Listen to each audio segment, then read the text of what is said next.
Good morning students. हम 73वां संविधान संशोधन पढ़ रहे थे,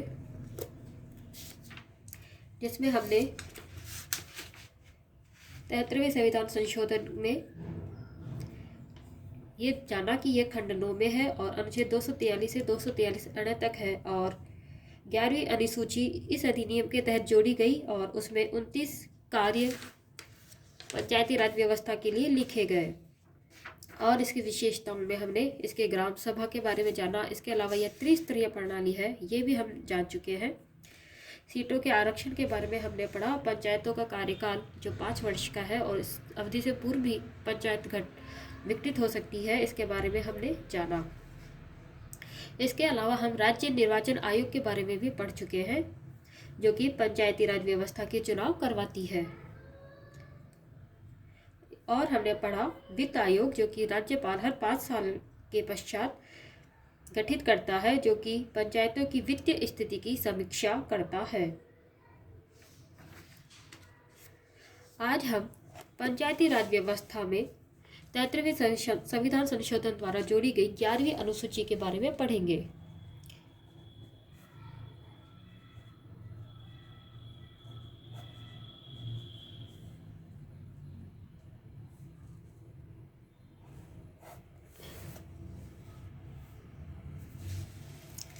इसमें पंचायतों के कानून क्षेत्र के साथ 29 प्रकारात्मक विषय वस्तु समाहित है। इसमें 29 विषय वस्तु या कार्य दिए गए हैं, जो कि पंचायती राज व्यवस्था को सौंपे गए हैं। इसमें जो पहला कार्य है वो है कृषि, जिसमें कृषि विस्तार सम्मिलित है। दूसरा भूमि विकास, भूमि सुधार लागू करना, भूमि संगठन एवं भूमि संरक्षण। तीसरा जो कार्य दिया गया है वो है लघु सिंचाई, जल प्रबंधन और नदियों के मध्य भूमि विकास।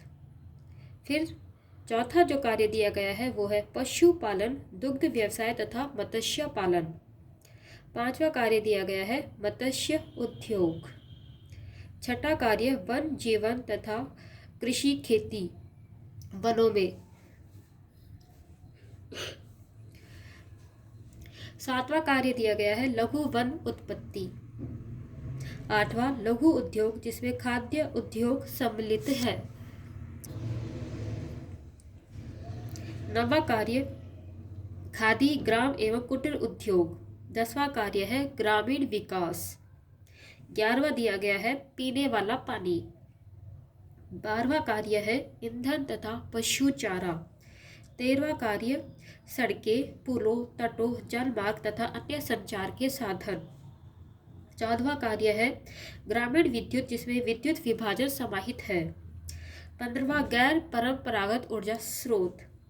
16वां कार्य गरीबी उन्मूलन कार्यक्रम।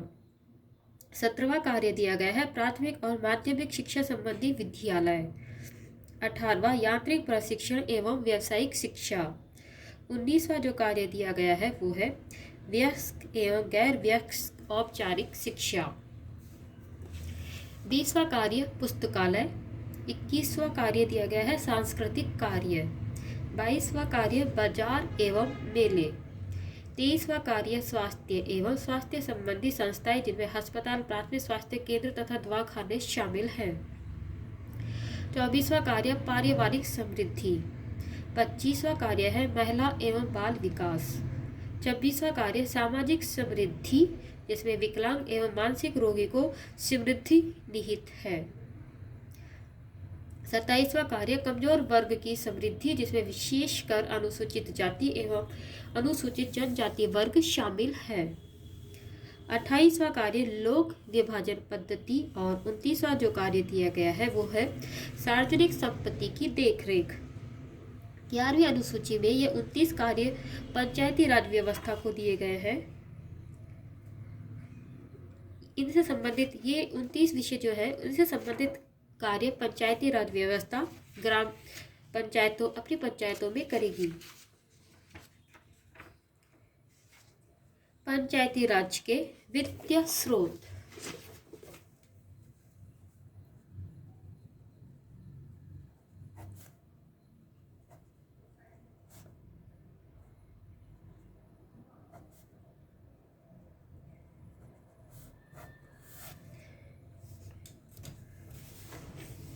भारत के द्वितीय प्रशासनिक सुधार आयोग, द्वितीय प्रशासनिक सुधार आयोग 2005 से 2009 ने पंचायती राज संस्थाओं के वित्तीय स्रोतों तथा उनकी वित्तीय शक्तियों को संक्षिप्त रूप में बताया, जो है कि संविधान के चौथे खंड का बड़ा हिस्सा पंचायती राज संस्थाओं के संरचनात्मक सशक्तिकरण के बारे में है, लेकिन स्वायत्तता तथा अपने ऊपर निर्भर संस्थाओं की कार्यकुशलता उनकी वित्तीय स्थिति पर निर्भर करती है, उनके अपने संसाधन जुटाने की क्षमता पर निर्भर करती है। साधारणतः हमारे देश में पंचायतें निम्नलिखित तरीकों से राजस्व एकत्र करती है। संविधान की धारा 280 के आधार पर केंद्रीय वित्त आयोग की अनुशंसाओं के अनुसार केंद्र सरकार से प्राप्त अनुदान, संविधान धारा 243(1) के अनुसार राज्य वित्त आयोग की अनुशंसाओं के आधार पर राज्य सरकार से प्राप्त अनुदान, राज्य सरकार से प्राप्त कर्ज और अनुदान, केंद्र द्वारा प्रायोजित योजनाओं तथा अतिरिक्त केंद्रीय मदद के नाम पर कार्यक्रम केंद्रीय आवंटन, स्थानीय स्तर पर संसाधन निर्माण। देश भर में राज्यों ने पंचायतों के वित्तीय सशक्तिकरण पर पर्याप्त ध्यान नहीं दिया है। पंचायतों ने अपने संसाधन अत्यल्प हैं। केरल, कर्नाटक और तमिलनाडु में वे राज्य हैं जिन्हें पंचायत सशक्तिकरण के मामले में अग्रणी समझा जाता है, लेकिन वहां भी पंचायतें सरकारी अनुदान पर अत्यधिक निर्भर हैं। इसके बारे में कई निष्कर्ष निकाले जाते हैं, जो है कि पंचायतें आंतरिक संसाधन जुटाने में कमजोर है। यह एक हद तक एक ऋण कर के कारण तो है ही, लेकिन यह पंचायतों कर संग्रहण में पंचायतें अनुदान के लिए केंद्र एवं राज्य सरकारों पर अत्यधिक निर्भर है। केंद्र और राज्य सरकारों से प्राप्त अनुदानों का बहुलांश विशेष योजनाओं पर केंद्रित है। पंचायतों को सीमित अधिकार है, व्यय के मामले में भी उन्हें सीमित अधिकार है। राज्यों की गंभीर वित्तीय स्थिति के कारण राज्य सरकारों को पंचायतों को वित्त आवंटित करने में अनिच्छा ही रहती है।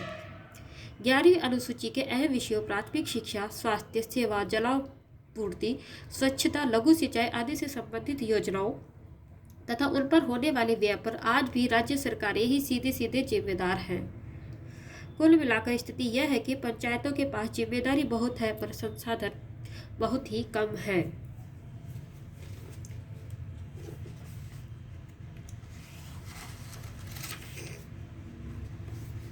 अब हम जानेंगे जो 73वां संविधान संशोधन है उसके अप्रभावी निष्पादन के क्या कारण है। इसके पंचायती राज व्यवस्था के या 73वें संविधान संशोधन के अप्रभावी निष्पादन के कारण। 73वें विधेयक 1992 के जरिए संवैधानिक स्थिति तथा सुरक्षा प्रदान करने के बावजूद पंचायती राज संस्थाओं का काम संतोषजनक और आशानुकूल नहीं रहा है। इसके कारण है पर्याप्त हस्तांतरण का अभाव। अधिकतर राज्यों ने कार्य फंड तथा कार्यकारिणियों के हस्तांतरण के पर्याप्त उपाय नहीं किए हैं ताकि पंचायती राज संस्थाएं अपने संविधान निर्धारित प्रक्रिया संपन्न कर सके। आगे यह जरूरी है कि पंचायतों के पास अपनी जिम्मेदारियों को पूरा करने लायक संसाधन हो। जहां एक और राज्य वित्त आयोग ने अपनी अनुशंसाएं भेज दी है, वहीं दूसरे और बहुत ही कम राज्यों ने पंचायती राज संस्थाओं की वित्तीय व्यवहार्यता को सुनिश्चित करने के कदम उठाए हैं। नौकरशाही का अत्यधिक नियंत्रण। कुछ राज्यों में ग्राम पंचायतों को अधीनस्थ स्थान दिया गया है, इसीलिए ग्राम पंचायतों के सरपंचों को आश्चर्यजनक रूप से अधिक समय प्रखंड कार्यालयों में फंड और तकनीकी अनुमोदन के लिए जाना पड़ता है। प्रखंड कार्यालय के कर्मचारियों के साथ काम करने से चुने गए प्रतिनिधि के रूप में सरपंचों की भूमिका पर आंच आती है।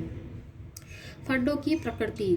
इसके दो निहितार्थ हैं। कुछ परियोजनाओं के अंतर्गत निर्धारित गतिविधियों या कार्य जिले के सभी हिस्सों के लिए अनुकूल नहीं है। इसका नतीजा होता है गैर जरूरी कार्यान्वयन और निधि राशि का अधूरा व्यय। सरकारी निधि पर अत्यधिक निर्भरता। पर्याप्त निधि तथा स्वसंग्रहित निधि की समीक्षा से देखा गया है कि पंचायतें सरकारी निधि व्यवस्था पर लगभग पूरी तरह निर्भर है। जब पंचायतें संसाधन स्वयं संग्रहित नहीं करती, आत्मनिर्भर नहीं होती और बाहर से निधि प्राप्त करती है, तो जनता निधि व्यय के सामाजिक अंकेक्षण के लिए नहीं करेगी। वित्तीय अधिकारों के प्रयोग की अनिच्छा। एक महत्वपूर्ण शक्ति जो ग्राम पंचायतों को हस्तांतरित की गई है वह है संपत्ति पर कर लगाने की शक्ति। बाजार, व्यापार, मेला और अन्य उपलब्ध सेवाओं के लिए भी कराधान जैसे सड़कों पर प्रकाश व्यवस्था, सार्वजनिक शौचालय की व्यवस्था बहुत कम ही पंचायतें कर लगाने तथा वसूलने के अपने वित्तीय अधिकारों को प्रयोग करती हैं।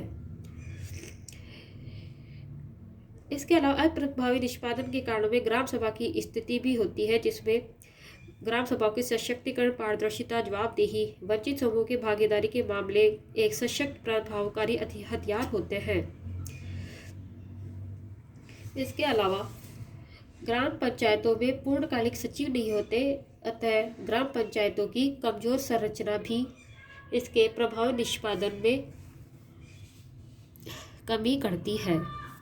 यह 73वां संविधान संशोधन का पार्ट 3 था। धन्यवाद।